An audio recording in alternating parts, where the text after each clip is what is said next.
new guests, Rick and Charlie just became a bat mitzvah, so we invited her to join us for our story time today. So welcome, Charlie, to our Shabbat family service. Thanks. Ron, are you going to share a song? Yeah, I think it's a good time to do that. One of my favorites to start off Kabbalat Shabbat with is usually a Shabbat Shalom song that's pretty easy to learn along with. So if you guys are watching today, if you want to sing along the words, all you have to do is know bim and bum. Now, for those of you who are with us, it's hard to sing along on camera, but if you guys wanted to bob your heads back and forth, you guys are welcome to do that as well. So we'll go something like this. Bim bum, bim bim bim bum, bim bim bim bim bim bum, bim bum, bim bim bim bum, bim bim bim bim bim bum, bim bum, bim bim bim bum, bim bim bim bim bim bum, bim bum, bim bim bim bum, bim bim bim bim bim bum. Then of course you'd say Shabbat Shalom, Shabbat Shalom, Shabbat Shabbat Shabbat Shabbat Shalom, Shabbat Shalom, Shabbat Shalom, Shabbat Shabbat Shabbat Shabbat Shabbat. So if you're at home, sing along. Bim bum, bim bim bim bum, bim bim bim bim bim bum, bim bim bim bim bim bim bum, bum bim bim bim bum, bim bim bim bim bim bum. Shabbat Shalom, everybody. And Shabbat Shalom. Wonderful to be here together with all of you. Looking forward to a great story with Rick and Charlie. And Arlene, would you like to light the Shabbat candles? Okay, so now as we begin Shabbat by bringing the light of God's Spirit into our homes, we'll light our candles.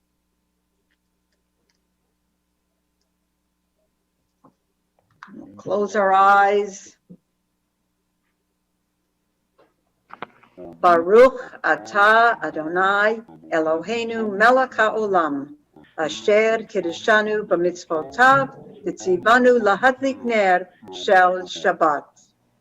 Baruch atah Adonai Eloheinu melech haolam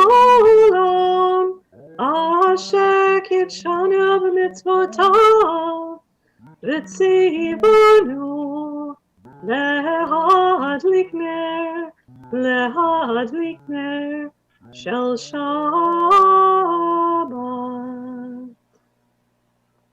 Shabbat Shalom. Shabbat Shalom. Oh my goodness, one of our candles went out. I didn't realize that. So we'll have to relight it. And then we're going to introduce our storytellers. And some of you know Rick as our grade 4 teacher, and he helps with grade 7 and with Kita Aleph Hebrew. And his daughter Charlie, as I just mentioned, just became a bat mitzvah. This one doesn't want a light, but we're going to, it's a stubborn candle today. My goodness, it'll come. So, can you tell us a little bit about what your story's about tonight, Rick? It is a Tu B'Shvat story. I don't want to give too much more away, but it is brand new. So Charlie's going to help me out with some of the voices, and I think everyone is going to enjoy it very much. Okay, so before you even start, just to let all the kids know that Tu B'Shvat, the New Year of the Trees, we're going to be celebrating it on Thursday, January 28th.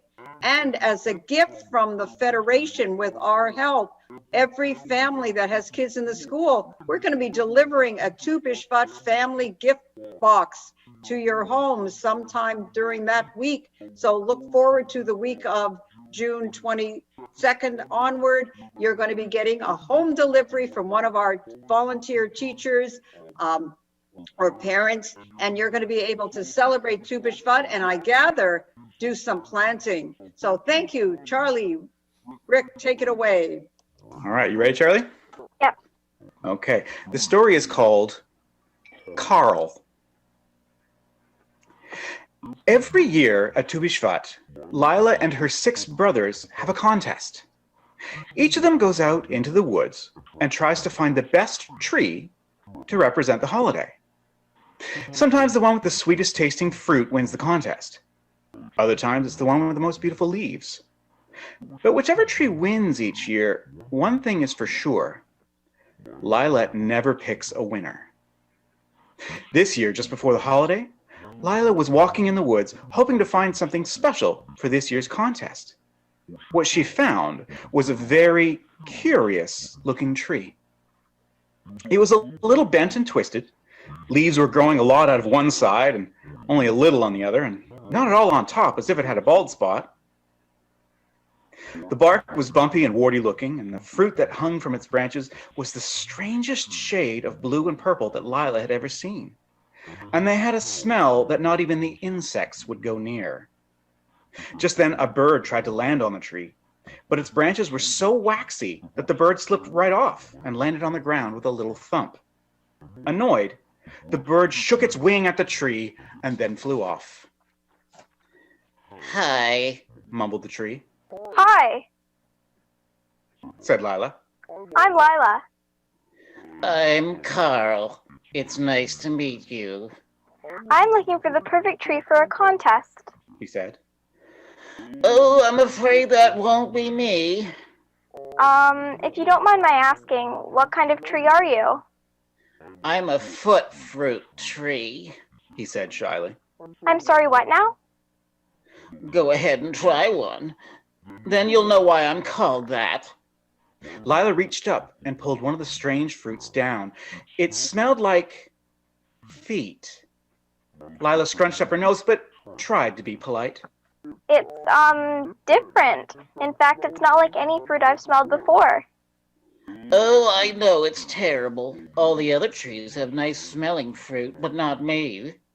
Well, Carl, maybe there's something my mom can do with this to make it tasty, like bake it in a pie or something. Can I bring it home with me? Okay, but don't expect too much. The next day, Lila went back to see Carl. How did it go? Asked Carl. Well, Wavered Lila. it was terrible. My mom tried, and it just wasn't good. Told you. Sighed Carl. Well, maybe there's something else we can do. I know how to make maple syrup from a maple tree. You're not a maple tree, but what if we tried something like that? Oh, I doubt that will work, but you can give it a shot. So Lila set to tapping Carl's trunk, and she was able to get some sap. It looked a little like gray sour cream. Then she went home to get to work. When Lila came back the next day, Carl had a little bit of hope in his eyes. Well, He asked. Well, Lila said. it tasted like rotten mustard. oh, I knew it. Carl whimpered. As they were talking, a little worm took a bite of Carl's fruit and almost threw up. That evening, Lila and her brothers were sitting around the fire. The brothers were bragging about which one was going to win the contest. I found the one with the most beautiful tasting fruit you will ever experience. It tastes like sunshine. Said one. I found one that has a canopy so gigantic and lush, it feels as though you are being embraced by the sky itself. And on they went. Lila listened and thought, and then she had the most curious idea. The next morning, Carl heard a very strange sound. Thump, thump. He looked and looked until finally he saw what it was. There was Lila coming through the forest, dragging a large table over the rocks and roots. Flump, flump. What are you doing? Carl said as Lila pushed the table against him. Lila pressed her finger against her lips and then ran off without saying a word. Minutes later, Carl could hear voices coming through the trees. And suddenly there was Lila and her whole family staring up at Carl. Lila held up her hands like a magician and said, Ta-da! The brothers looked at each other, then fell to the forest floor laughing. Even her parents were trying to hide their snickering, Oh, Lila, said the oldest brother. what were you thinking? I was thinking that this is the perfect tree to have our Tu B'Shvat Seder at. Everyone stopped and looked at her to see if she was serious. And then the brothers started laughing again. How can that be, Lila? asked her mother, trying to be supportive. Well, your tree has the sweetest fruit, right? She said, pointing at one of her brothers. Well, guess what? I bet the bugs think so too. If we ate at your tree, we would spend all our time brushing them away from the food. But not with this fruit. And you. She said, turning to another brother. Your tree's canopy is so thick and large, there won't be any sunshine on our table. We'll be eating in the dark. But with this tree, there's enough shade on this side to keep us cool, but enough space between the leaves over here to let the sun in. And not only that, She continued. these branches are so waxy, birds and squirrels can't sit on them, so no one is going to drop anything unexpected on our Seder. And with that, she patted Carl on his warty bark, and she stared at her brothers, daring them to disagree with her. And you know what? When it came time to judge the contest for the best tree, Lila and Carl didn't win. The brother who found the beautiful fruit won this year. But that was okay, because they did all agree that Carl gave them the best spot to have the Seder. And whatever anyone else thought, between Lila and Carl, Lila had found the perfect tree. And that's the end of our story.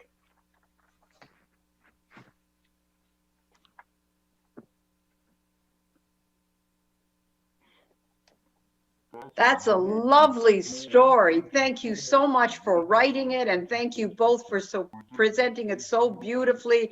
And I've got to tell you, when you want a career, Rick, Charlie, Trees, and Lila are perfect roles for both of you. Thank you so much. That was lovely. And it's a great way to begin getting ready for Tu B'Shvat. I know that outside, we still have winter and cold, but in Israel, it's towards the end of the rainy season, and the sap will begin running through the trees, and the beautiful almond blossoms will come out. So we're going to think about spring coming, not so quickly here, but in Israel a little more quickly, and eventually spring here as well. So thank you again.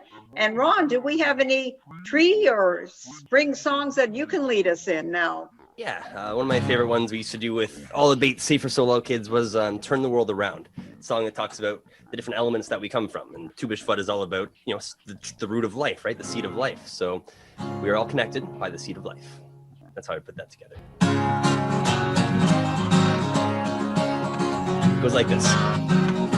We come from the fire, living in the fire. Go back to the fire, turn the world around. We come from the fire, go back to the fire, turn the world around. Now this is the part where I would of course ask everyone what happens next, but since I can't hear anyone, I'll just tell you. We come from the water, living in the water. Go back to the water, turn the world around. We come from the water, living in the water. Go back to the water, turn the world around. Oh, so is life. Ah, so is life. Oh, so is life. Ah, so is life. So we have the fire. We have its contrasting element, the water. What's next? We come from the mountain, living in the mountain. Go back to the mountain, turn the world around. We come from the mountain, go back to the mountain, turn the world around. Oh, so is life. Ah, so is life. So we've covered the elements. We come from the earth, the water, and the fire. There's air, but it's all connected to earth. The Torah is the man-made element. That's what gives us our sense of rule, our sense of community. We come from the Torah, living in the Torah. Go back to the Torah, turn the world around. We come from the Torah, living in the Torah. Go back to the Torah, turn the world around. Oh, so is life. Ah, so is life. Oh, so is life. Ah, so is life. So thank you. So before we leave our Kabbalat Shabbat service, Rabbi, do you have anything you want to say to all our families before our final song? On this Shabbat, we are beginning a new book of Torah. Last week, Charlie chanted for us the end of Bereshit, the end of Genesis, and this week we're beginning the book of Shmot. And Shmot means names. So think about, just as Ron was singing about the different elements that we have, think about the different names that we have for ourselves, right? We're made up of different elements of earth, water, air, fire, and Torah. All of us have different names, different ways that people call us, and all of that is part of what we bring into the world. So this week, this coming week after Shabbat, think about how you can bring more of who you are into the world and bless each other with that. That's a lovely message. And as we close up, once again, a very special Todah Rabbah to our guests, Rick and Charlie, and we'll invite them back again if they're willing. And of course, it really helps us. I don't know if it helps anybody else. That Charlie, you're doing all your school online, and it looks like it's going to be a while yet, but it's safer that way. And that's what we're all hoping for, a safe and healthier and better new year for everybody. So Ron, our final song? Yeah, let's do a Hine Matov. I'm gonna tell you what, Rabbi, can you put all of us on the screen? Let's all get in on this together. Too many buttons to push. Cool. All right, so what I'm thinking is, yeah, you guys can't sing along, but you guys can move. So you get to do, what all music teachers have to do every day is keep up a high level energy for the entire period of this song. So if you guys want, you can dance this way. You guys can dance this way. You can do exactly what Rick just did. Make it up. I have no specific instructions. Just get groovy. Something like this. Hine matov, hine matov, hu manaim, hu manaim. I said hine matov, said hu manaim. I said, dance break. Come on, I said dance break. Go, guys. All right, try it again. Oh, I said, hine matov, said hu manaim, said hu manaim. I said, hine matov, I said, hu manaim. Manaim, I said, hine matov manaim, shavet achim gam yachad. You slow it down, it goes like this. Oh, I said, hine, said matov, said said naim, shavet achim gam yachad. Oh, now I said, hine matov manaim, shavet achim gam yachad. Dance break. All right, last time to end it off strong. Oh, said hine matov. I said hu manaim. I said hine matov. I said hu manaim. I said hine matov manaim, shavet achim gam ya. Hine matov manaim, shavet achim gam ya. Hine matov manaim, shavet achim gam ya.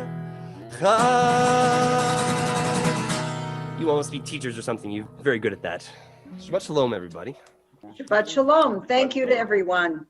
Shabbat shalom all. See you next week.